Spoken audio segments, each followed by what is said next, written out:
నమస్తే జనతా తెలుగు టీవీకి స్వాగతం.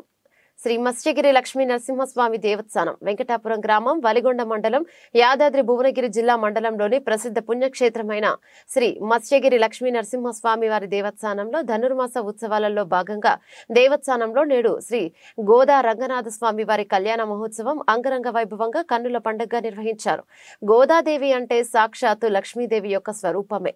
మనందరం ఆ పరమాత్మ దగ్గరకు చేరడానికి తిరుప్పావై అనే 30 పాటలను రోజుకు ఒకటి చొప్పున 30 రోజులుగా గానం చేస్తూ ఆ స్వామిని చేరే మార్గం చూపించింది. శ్రీ గోదాదేవి భక్తికి ఆ స్వామి వారు పరవశించి శ్రీరంగానికి పిలిపించుకొని అందరూ చూస్తుండగానే గోదాదేవి తనలో ఐక్యం చేసుకున్నారు. ఇదంతా కూడా మకర సంక్రాంతి ముందు రోజైన భోగి నాడు జరిగింది.